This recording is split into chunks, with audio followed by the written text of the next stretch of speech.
Welcome to Hear From Where, a podcast about the journeys that shape us.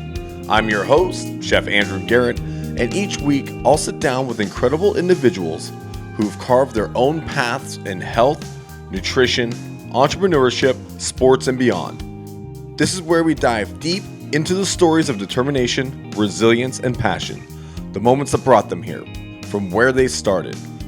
Whether you're looking for inspiration, a spark to start your own journey, or just love hearing amazing stories, then you're in the right place.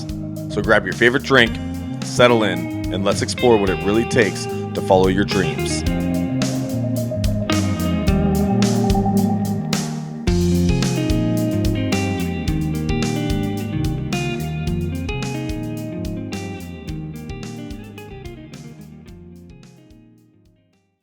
Good morning. Good morning. Thank you for joining me here today. This is episode number 3. I'm joined by Dr. Kathryn Waters, and we are going to dive into a little bit of optometry, nutrition, and natural food. I'm really excited to hear your story on like natural cooking and how you've kind of developed and what food means to you. But first, before I start getting too sidetracked, tell us about yourself. Like, where did you start? Where does your story begin? Well, it's nice to meet you. I'm Dr. Kathryn Waters, and my story really begins all the way back in the late 70s in northern Wisconsin.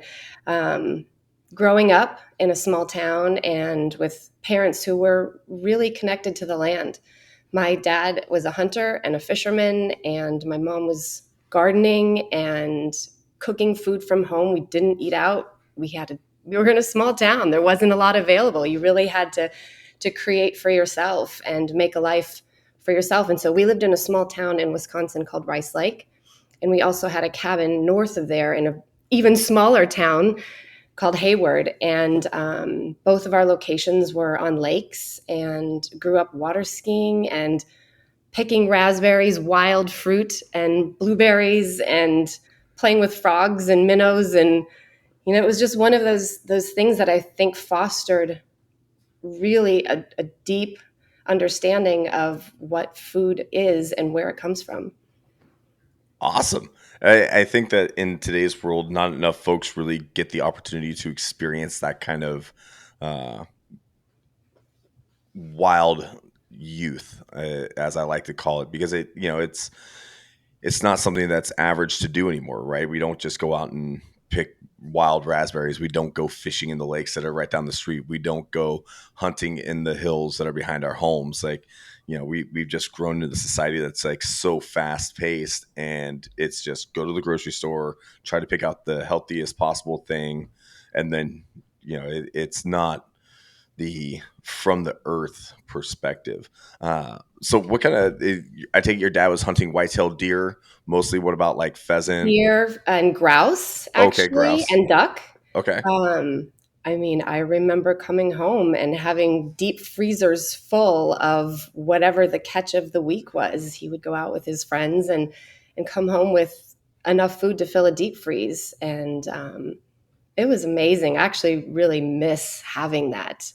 And then mom's growing zucchinis in the garden the size of fire logs. Things just knew how to grow there. You plant the seeds and it just took off. And rhubarb, we had a whole garden that was just rhubarb. And Love rhubarb. Running out in the garden and no shoes and no socks and feet in the dirt and playing around and pulling peas out of the garden and opening the pods and just having a snack right there. It was one of those things I super miss, is having access to all of that. And so, bringing that all forward to today and trying to source the best things that are possible that are so reminiscent of what I had back then. That's awesome. And so who did the majority of the cooking at home? Like where did the cooking get done, and who was doing it? Mom, for sure. Dad's an orthodontist, dentist.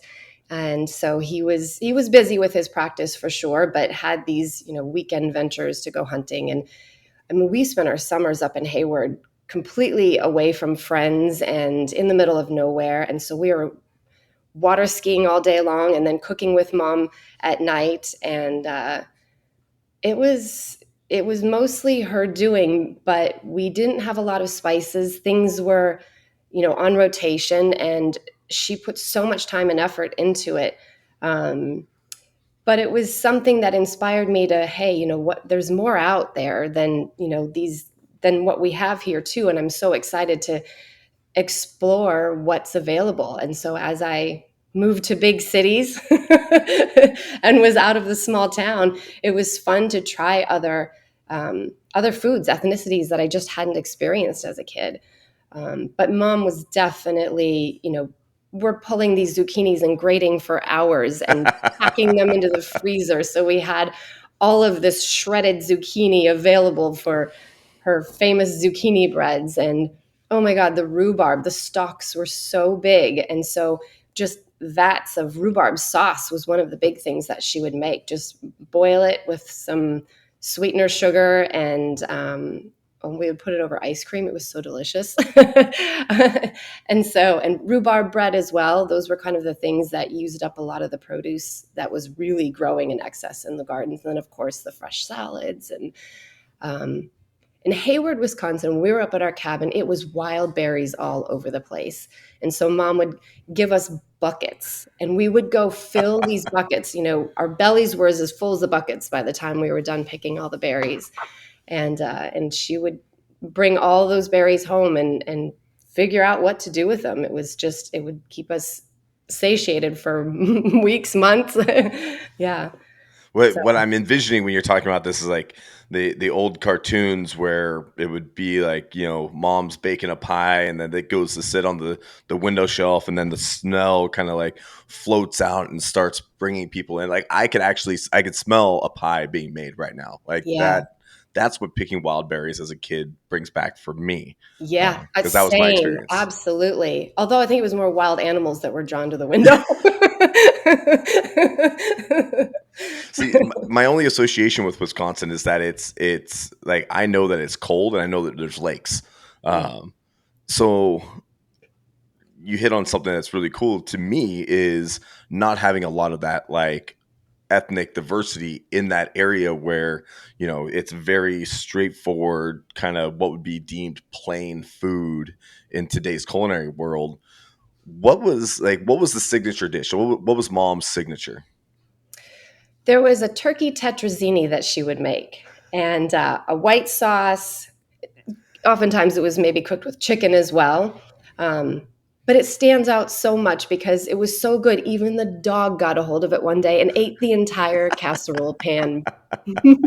So it was something she made a lot, and fresh baked out of the oven with crispy cheese on top, and a lovely pasta. And it was just good. It was comfort food. It was something she was really good at. Well, yeah, I think the casseroles are very underutilized in today's culinary world. I love a good casserole. My grandmother, they spent most of their early years in Detroit, Michigan, All right. and Yep. Same weather. so like tuna casserole was an absolute Yeah. There you go. staple for me growing up. Like, and I hated it for the longest time.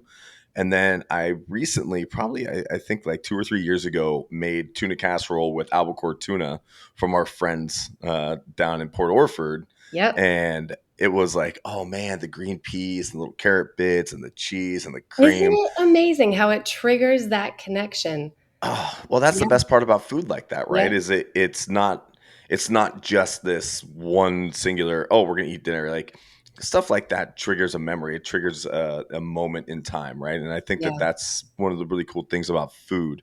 Yeah. One of my favorite scenes of any movie ever made was Ratatouille, My when favorite movie you ever. go, yeah, the critic sits down and he's like eating this ratatouille, and it takes him to this flashback of him as a kid and his mom cooking Oh, I love it. ratatouille, right? Like that's what, food like that, like that's the food that means the most to me, Yeah. myself. And it's typically, all my friends like it when I cook for them, but then I cook something like tuna casserole and they're like, but you're, this It doesn't really. sound good, but when you have it, it's almost revolutionary because it's so simple, but it's so good.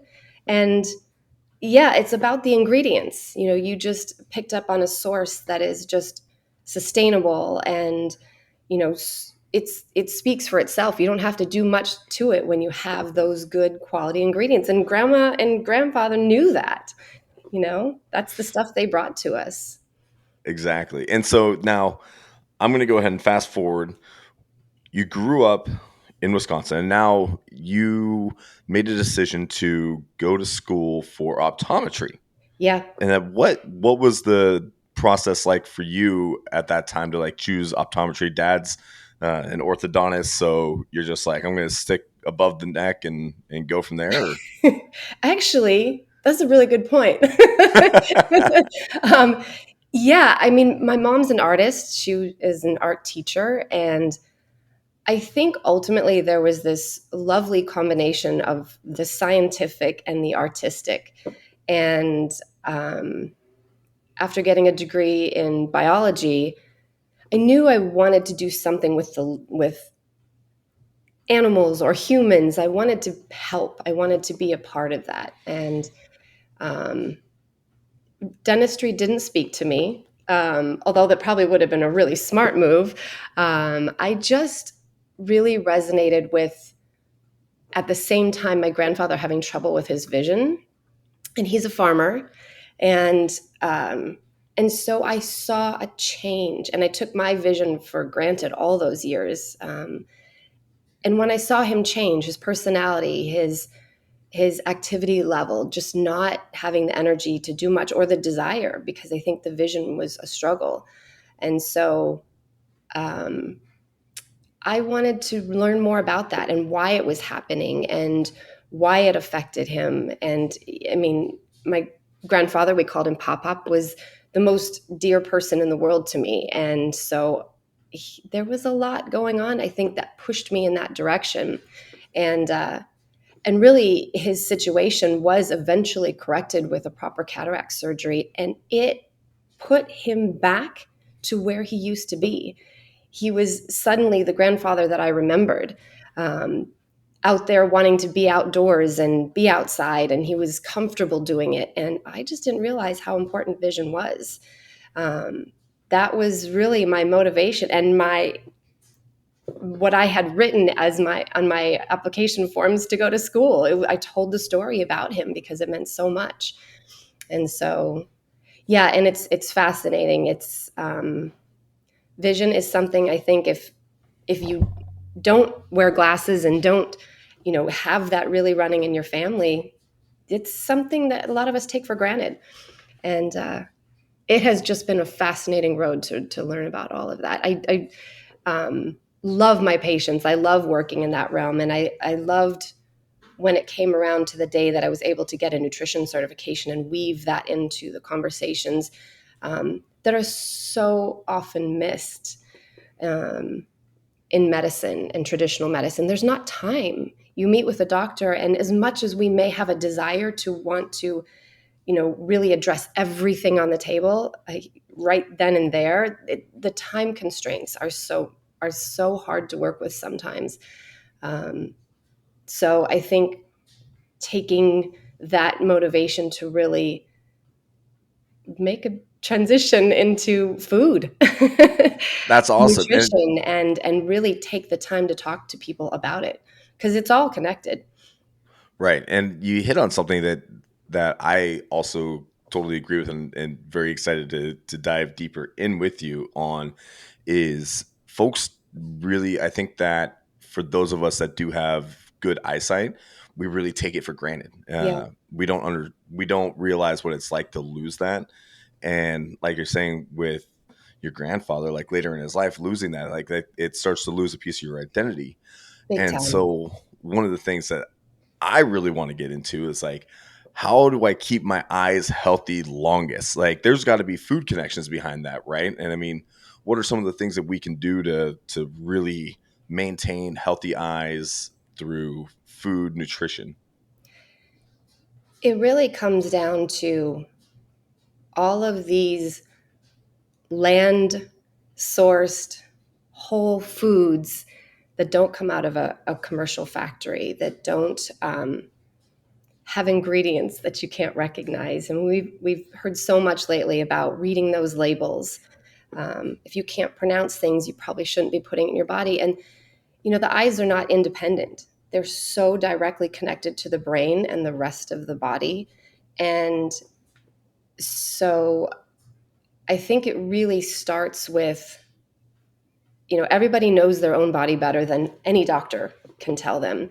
And I think that tapping into that for ourselves and paying attention to what feels good for our bodies when we ingest certain foods, and really pay attention to the routine that we have with food. And it's so easy. There's just so many convenience food these days, and it's so easy to we're just inundated with it. It's all around us. It's so easy to just grab this or grab that, and almost mindlessly not look at things. And I mean, when I was in school, I was so busy studying. Who had time to, cook and meal prep? And, it's tough when you have a schedule and when you have those constraints. And I think for me, realizing that time invested in food was actually a really important thing for the aging process, which is what we're looking at when we're talking about how do I keep my eyes healthy, really paying attention to the day to day and being in control of your own food.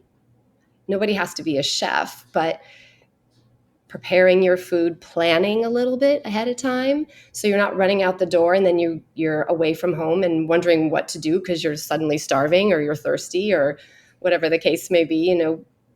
Planning those things to have with you, those foods, those lunch boxes like we used to have in the day Yeah, were right. actually a really good idea.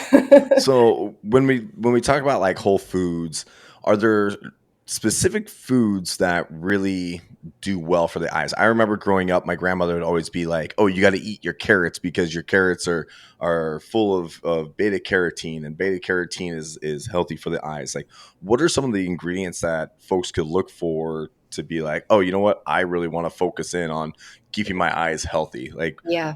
are there any? Antioxidants, hands down. Lutein and zeaxanthin are some of the big ones. Um, and actually bringing up beta carotene, there was a couple of studies that are out there where they've created formulas to help what they call macular protective effects to help with macular degeneration, let's say. Um, and the old formulas had beta carotene, but they ended up taking them out and replacing them with lutein and zeaxanthin as the antioxidants. Beta carotene's not so great for smokers. And so we do have to be careful about what's even in the supplements and be aware of what's going on. And that's why, the care of someone that can really help you sort those things out is really important. So dark green leafy vegetables are so, so important. Yellow and orange foods are really excellent. We're looking for those types of pigments in those fruits and vegetables. And egg yolks actually have lots of lutein. So I think that really careful sourcing of eggs is really important. Pasture raised, getting them local if you can. Those things are just so important. And organic when you can is also really important, getting away from toxins. But I think focusing on antioxidants is really important. Awesome. I think I've convinced Christina. I think finally this morning on the way home, I think I've convinced her that I can get chickens. So I'm like, Ooh, I'm do it. my Yes. fingers are crossed because a dozen eggs at the local store for the pasture eggs was like $20 a dozen, and Yeah. it's gonna keep, and it's just gonna keep doing that. Anyways, I Oh, I'm so digress. excited if you get chickens. Yeah, I'm we'll see. excited for you. We'll see if it comes to fruition. Um, Exercises for eyes. What can I do? So I play baseball. Yeah. I Wow. grew up Okay. playing baseball, and I still, at 44 years old, still want to still go out there and be good. And part of that is being a good hitter is having good eyesight. Totally. And are there exercises that I can be doing that will help build, I don't know, I really know zero about, like, I know that there's muscles behind there, I know that the ocular nerve connects straight to the brain, and but that's about all I really know. Like, what can I do to help build my eyesight or maintain, and then also protect it? Like, what should I not be doing? Well, the answer to your first question, the short answer is no. There's not exercises that we can do Of course for not. the aging process that happens with the eyes, which is really what we're talking about when you're asking, what can I do when I want to preserve my vision? It's almost in some ways a parallel question to what I do about wrinkles. It's an aging process. There is an aging process to the eyes that really it's natural, and it happens to all of us. We can't necessarily stop that process. So um, maybe slowing it down, maybe having some influence, but that's really about lifestyle. It's really about sleep quality, managing stress, getting those whole food nutrients in, um, and exercising. Good blood flow is so important to the eyes. And so that regular, consistent routine. And I'm not saying you have to go out and run a marathon. In fact, that may not be the best thing for everyone, but regular consistency, not just a heavy walk once a week, do it every day for even shorter bits of time and just get it in on a daily basis, get that blood moving. So important to the eyes. Um, yeah, I think if I could figure out how to fix that and give you a different answer, that would be the fountain of youth right there. Right. And now that, my general assumption was like, there's got to be something, because there's so many different things out there to stop this aging, stop that aging, Yeah. stop this process. But I don't ever see anything about eyes. And Yeah. now it Yeah. sounds like it's probably just, Well, cataracts are one of those aging things that even dogs get, animals get oh, them. And I have a so, cat that has a cataract. yeah, Yeah. exactly. And so it's not exclusive to humans, and it is one of those parts of life. Um, Protecting your eyes from the sun. So wearing sunglasses is something that again, it's not going to stop the process, but it may, if you're interested in trying it and keeping consistent with it, it may be something that we can do. Um, yeah, I think if, like I said, if I could answer that question in a different way, I would have an answer that would really change the world, but I'm working on that. All right. Well, you Yeah. keep me updated on where you're at with that, Yeah. because I Yeah. Yeah. definitely, I think that's $1 million idea. Well, it isn't, I know for sure. But on the other hand, cataracts are obviously so common. Cataract surgery, at least there is something we can eventually do about it. And the one thing I often hear from patients is, why did I wait so long to have the surgery? Mm, Um, once people are aware of their vision changing and, oh my gosh, my vision isn't the same as it used to be, what's going on here? And eventually you go into the doctor and you realize what's going on. Um, working with a good doctor, they'll let you know the timeline of when they think that you may be ready, but it's always your choice, your quality of life and how you're feeling and so forth. And so what happens a lot of times is there's the body's very adaptable, and we are very adaptable beings. And so we can kind of get used to the vision, and it doesn't seem as bad because it's such a slow process over time. So it's comparatively very hard to tell sometimes if the vision is not as good as it should be. Um, and so patients can oftentimes live with that. And it's kind of a surprise. They come, oh my God, your vision's not very good at all. Like, how have you been doing? Well, I feel fine. But we just kind of get used to it. And so I think, yeah, knowing that cataract surgery is available, it's one of the most common surgeries in the world. Um, and and when the time is right, it's definitely an option. And patients come out of that surgery oftentimes within just a few weeks, like, oh, it's a whole new world. I didn't yeah. realize how bad it was until I took care of this. My mom just had her eyes done, and it's a game changer. Before I transition into our next area of uh, conversation, I really want to scare people into wearing eye protection when they're welding, when they're grinding, when they're working Yep, let's do outside with that. wood. Oof. let's like make sure people understand how important eye protection when you're working with anything that can get in your eyes, like metal in particular. Pickleball. Pickleball, That ball fits perfect within the orbit of the eye. really? Oh my God. I have seen so many eye injuries from pickleball. That would not have been that would not have been where I And thought this would. landscaping. Okay, that I can understand. Landscaping. I mean, the leaning in to trim a rose bush and those Oh thorns no. and landscaping, and then you use the blowers and you use the weed whackers and you've got things flying and people just think they're doing yard work. Um, it's a big conversation. It is, and I love it. Yes, So I have a friend who recently was doing some grinding, and I have told him multiple times, like, wear eye protection, and he got a sliver of metal stuck in his eye. yes, And the way he explained it is they took like a little drill, like a Dremel drill bit, yes. and you have to drill it out. So can you explain what that is like? Painful, Yeah. really painful, and vision threatening depending on where it lands. And so, yeah, definitely removing metal from corneas is a very tricky situation. And if it's metal, it can rust. So it can leave a rust ring in the eye. And if it's all the rust is not removed at the time of or shortly after the injury, it can get caught up in the layers of the cornea as it heals over again. Um, so, yes, corneal injuries are some of the most painful things, and eye protection is so important. And pieces of metal are really one of the more common things that I've dealt with, although I had a professional cyclist who was peeking over the top of his glasses. So this is not, you have to wear the eye protection, but you also have to wear it properly.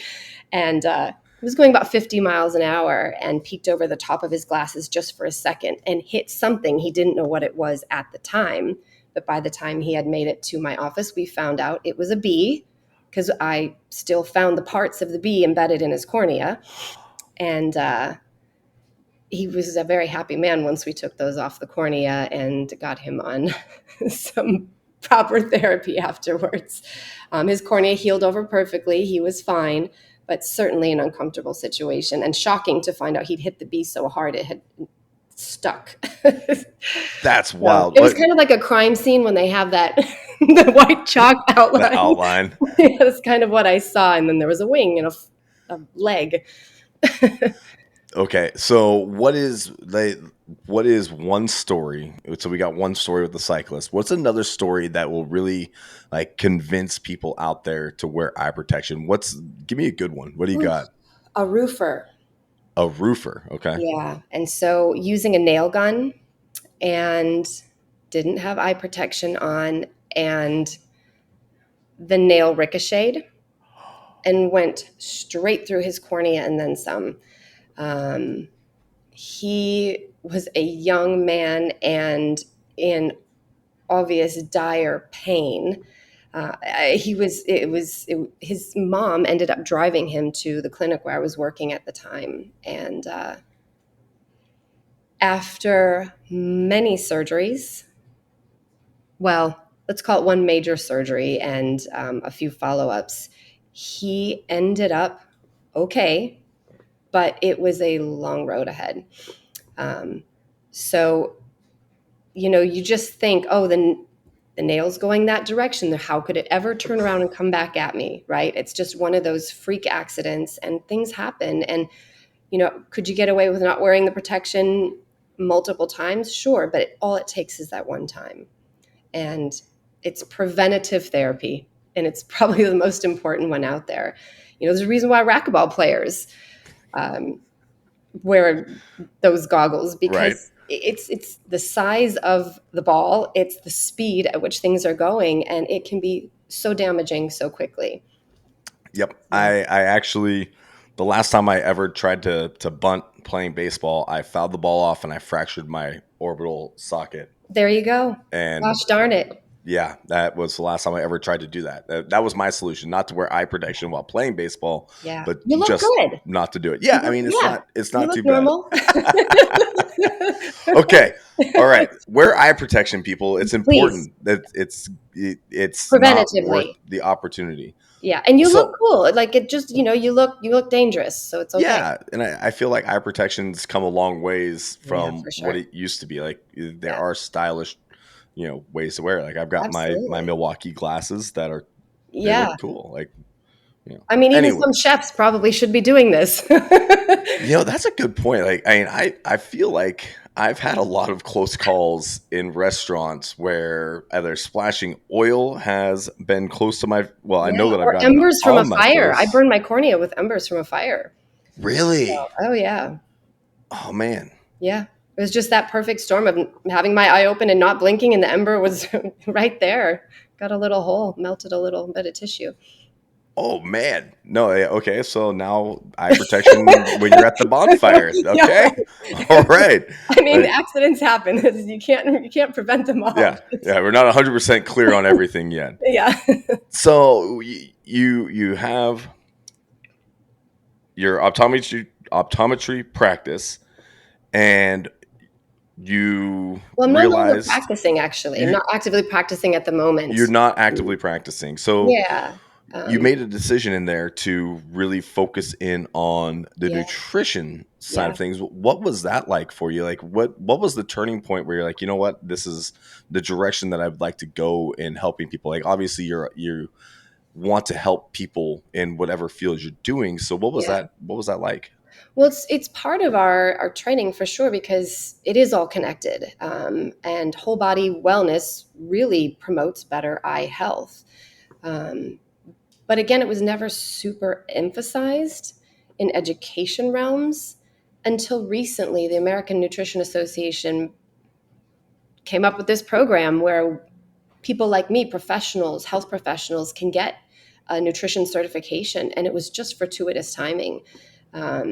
And so I finished that program in February of 2024 and got my certification in nutrition, which was super exciting because as much as we're educated in eye health and vision and so forth, you know, I never felt comfortable taking those conversations to the table with a patient. I mean, certainly, the basics, but nothing that really gave me confidence to have those conversations. It seemed like such a strange territory to venture into.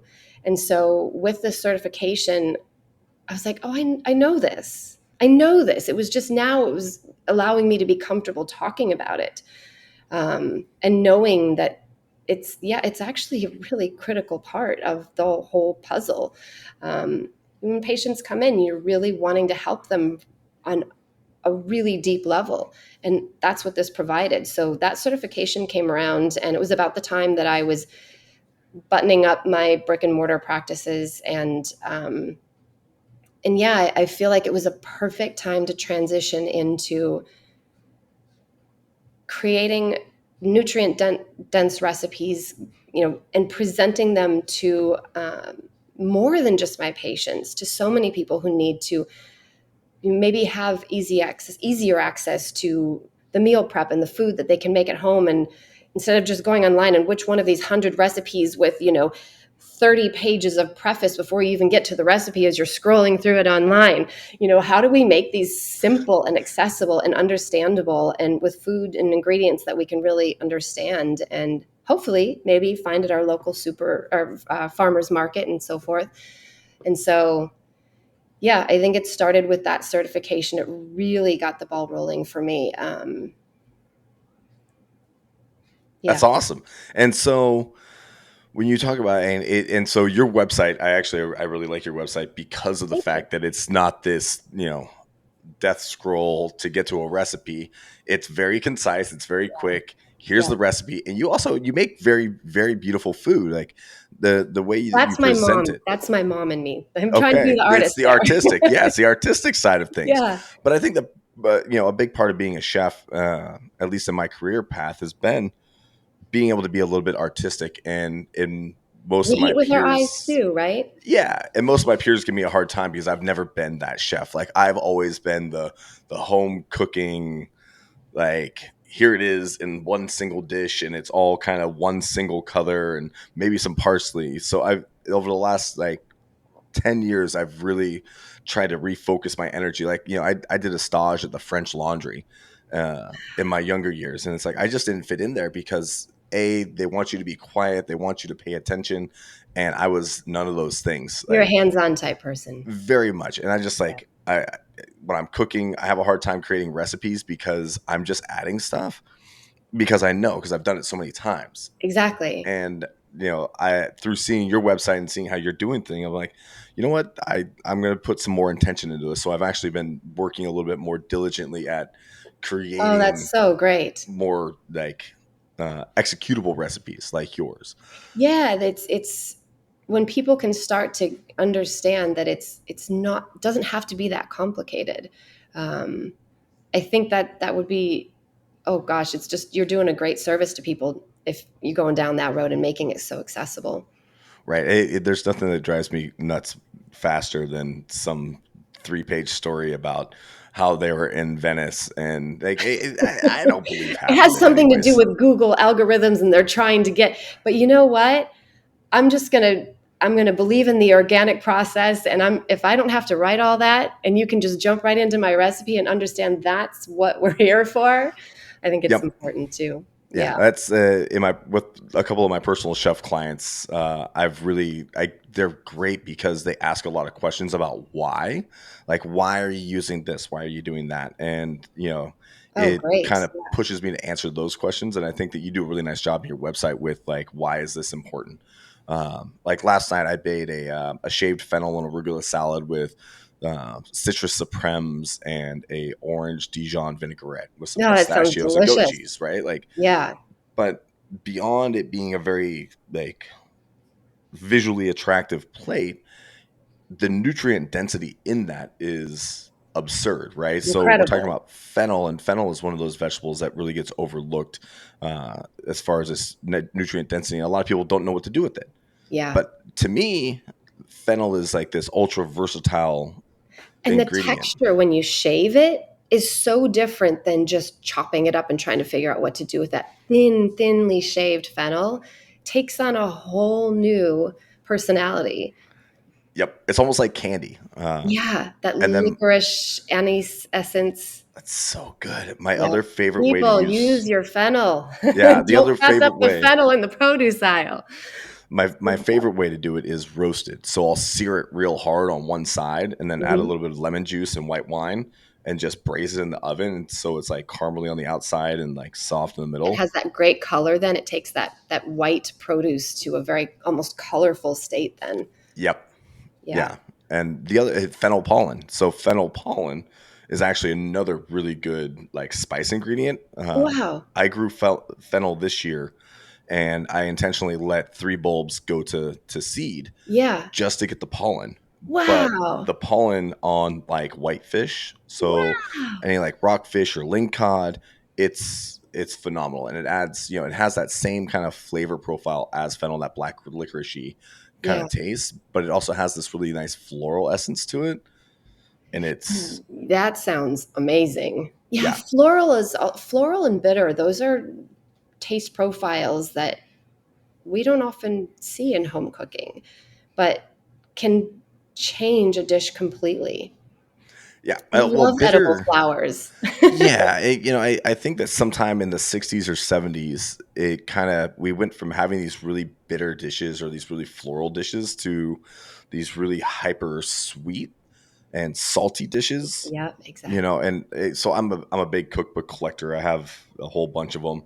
I have one from 1904 and I have one from 2025. And Wow. there's all the years in between, but Yeah. you can look at the transition from the 50s into the 60s and then from the 60s to the 80s, like that. Oh, wow. It's exponentially different, right? It's not go out to your garden and pick this. It's not 2 chapters No, of it's how to go garden. get Bisquick and make this. Exactly. And it's so our palates changed, and in that we got away from things that are bitter.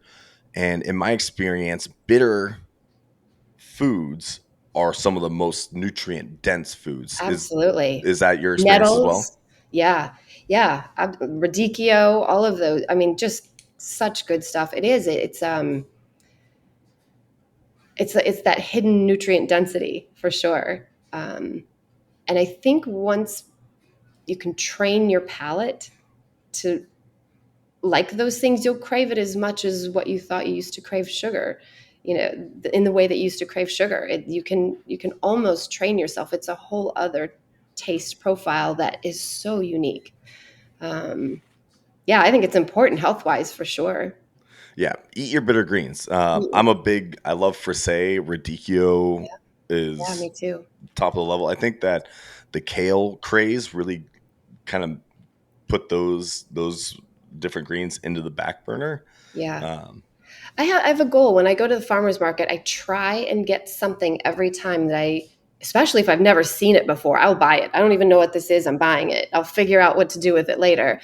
And I think that helps introduce new things, to just don't just go for the oranges and apples and bananas and, the same mushrooms that you always get. Take a look around. There's actually so much, if you go to the produce aisle and really take your time, there's every time I'm like, wow, how have I never seen this before?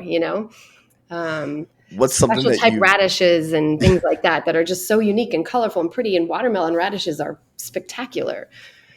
they are? What is something that you've recently picked up that you were unfamiliar with that turned out to be really awesome? A quince. Quince, Yeah. really? Yeah. There's a organic farmer that I adore, and at the farmer's market there was a pile of quince. I didn't even know what it was. Just looked like a fuzzy weird apple to me. And of course, so as I'm chatting with him and asking him what this is, um, and I said, I'll take one. It's hard as a rock. It was like, how am I even going to cut into this thing? I'm not even sure it's going to cut. Of course it did. But I didn't know what to do with it. And I've been making a lot of whole fruit jams, like quick jams, just kind of boiling fruits down with a bit of chia seeds at the end to thicken it up. And that's my quick jam. Had a little bit of um, whole food sweetener, a maple syrup or a honey, possibly, depending on what the fruit is. But I did that. I chopped up the quince really small and put it on the stove, and it was pretty bitter. It really wasn't sweet at all. Definitely didn't taste like an apple, even though there was some resemblance.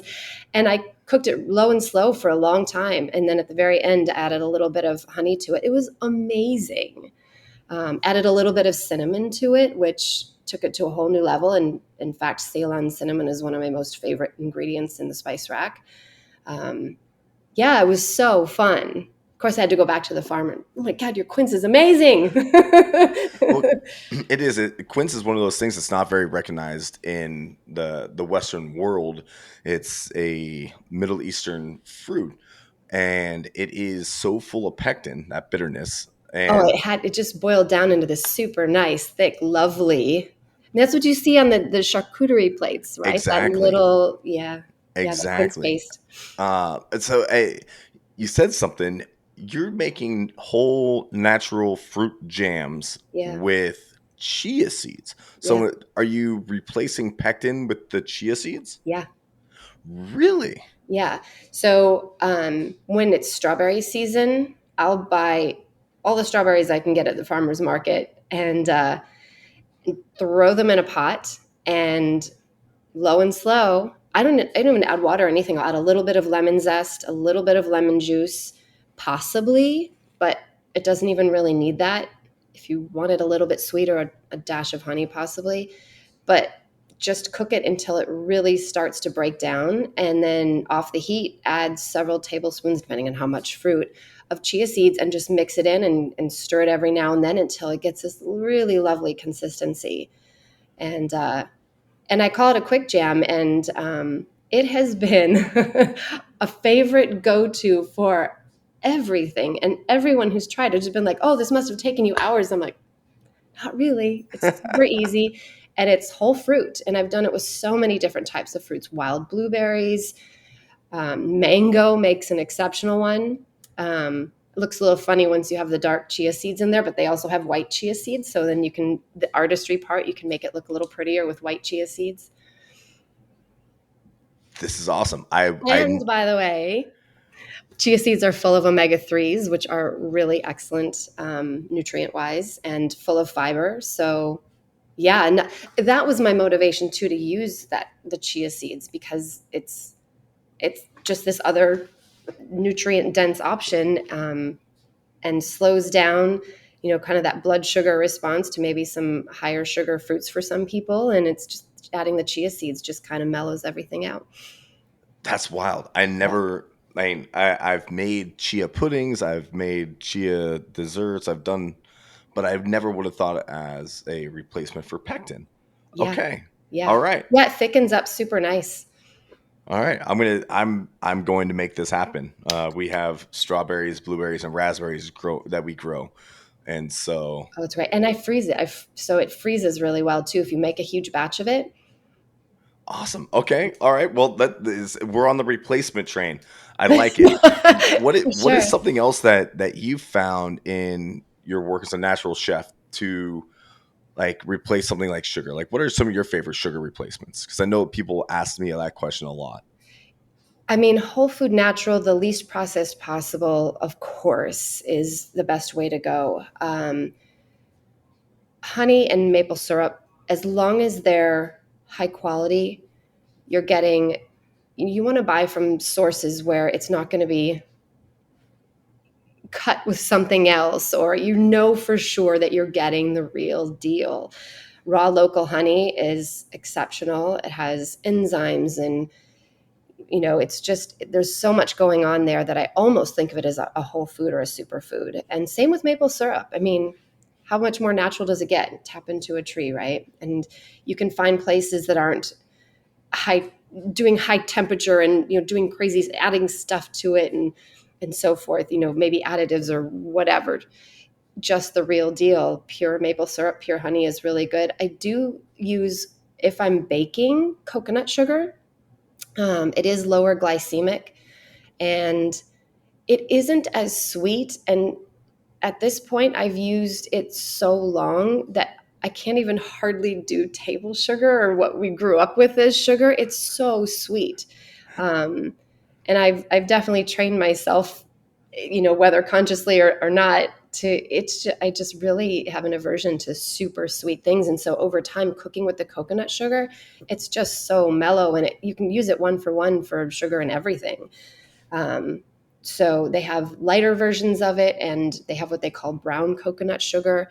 Um, Occasionally, if I really want that depth of old school brown sugar, I'll just throw in a tablespoon of blackstrap molasses Okay. with the coconut sugar to give it that extra flavor that we're looking for. I love blackstrap molasses too. I think it is another nutrient dense whole food. It is sweet, so I guess we could throw it into that category of a sweetener as well. What do you think? Yeah, I mean, molasses definitely like I've always used molasses in mostly savory applications with like braising uh, greens or braising pork, using it in sauces Yeah. in particular. But yeah, I definitely would include it as a You haven't sweetener. made gingerbread cookies, have you?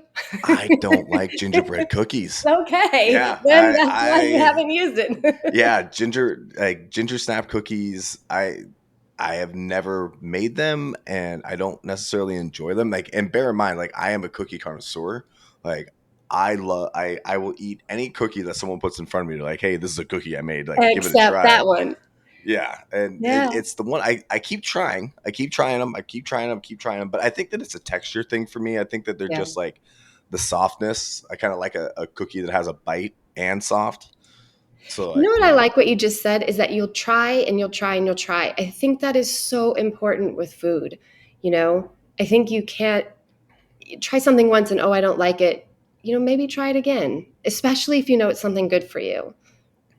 yeah, except for sea cucumber, I won't try it again. Won't try it There'll again. probably be those. Yeah, that will be Someone uncertain. will present it I'll to me, and probably I have a few on my list too. I'm not. But oh as general advice, I like that you said that though, especially as a chef, so curious, even if you don't personally love it, but it's nutrient dense. It's, there's some health benefits to it. Try it again. And maybe there's a different way to incorporate it into your weekly rotation or something like that. Yeah, I think that that's a really important part, a really important aspect of eating, especially when you start to make that decision to transition to a more nutrient dense diet, is you're going to Yeah. run into things that are uncommon, they're uncomfortable, they're not what I am used to seeing. Like you were saying with apples and oranges and bananas, like getting away from those fruits and eating Yeah. something that's uh, more diverse, like using quince for the first time. Yeah. Yeah. And I think that those are important. I just, like I don't really have too many vegetables that I specifically stay away from. I really like the weird stuff when it comes to vegetables, and weird. I shouldn't say weird because to me they aren't weird. So like things like kohlrabi, right? Like Love it. Yeah. folks don't really know what kohlrabi is, and they don't know what to do with it, so it just kind of sits there. Yeah. And I think the kohlrabi is again one of those like super rich in nutrient foods that has so many different applications, from shaving it for like a shredding it for a coleslaw, or roasting it, or just slicing it super thin and eating it with a salad. Like I love texture. It's like you hit on earlier with radishes. Yeah. Yep. Radishes are another one. Like you talk about nutrient dense vegetables. I mean, ounce for ounce packed to the brim with everything you need for life. Yep. For Um, sure. but I also, things like root vegetables like that are tough because in today's world, a lot of the nutrients that those plants should be getting, they aren't getting because the soil is not the same as it should be. And this It's is one not of those nutrient dense heartbreaking, soil, yeah, right? heartbreaking But details. it's again, it's one of those options that's more out there. So I'm gonna put together a kohlrabi recipe and a You know what? radish You have a recipe. great recipe for that loose gremolata. Oh yeah, So good. Um, I made your recipe and loved it. And it really did inspire me to start looking. Your food was beautiful. I mean, anybody who can make a gremolata like that, that's artistry on top of a dish. thank you. So it was really good. And I have been exploring getting creative with gremolata type garnishes and sauces. Yeah. So thank you for that. Yeah, I think that's one of those really easy ones that it again gets kind of overlooked in the culinary world because it's almost an afterthought. But But it shouldn't be. How many herbs are packed in there, and with the oh garlic and if you use a good quality oil. I am such a fan of high quality, high polyphenol, extra virgin olive oil. It is a wonderful food source. Um, and so, yeah, what a great way to sneak some olive oil in your diet. exactly. Blend it with herbs, and I mean, it's literally magic, and it's vibrant and green and beautiful. Yeah, lovely. Awesome. Now, the question that I've been asking all my guests, because I think that this is a really important question, is beyond nutrition, beyond tasting good, what is food to you? What emotions and feelings come up when you think about food in general? Love, sharing. It's about people. It's really about people. It's the connecting. It's the culture. It's we all need to eat, and it's something that we can so easily connect with people, and I love that. I love knowing that there's something that instantly connects us. And then sharing food. Oh my god, I do not know how to cook for one. When I make something, it's you'd think I was cooking for an entire army. um, I but that's because I guess in the back of my head and my intention is that hopefully an army will show up and I'll have all this food to share with people. And so I think it's yeah, and it's so as healthy as food is, there is that huge cultural connection. And even if I don't normally eat something, if I go to somebody's house and they make it for me and it's full of all the stuff I would normally never have, or if I go to a restaurant and it's the only options are stuff I would never have, I'll be so grateful to have that food. someone else prepared it. There's so much love in it. There's, if you're really taking it with that intention, I think your body knows what to do with it in that circumstance. I love that. That is the best possible answer, and the answer that I keep hearing over and over again. And I think that it's the something that our world really needs is just sit down and share some meals to Yeah, really just kind of, totally. get back to the basics of community. And So focus on that sharing and forget about the macronutrients, forget about everything else, and enjoy that food, knowing that someone next to you is having that same food experience and you're doing that together.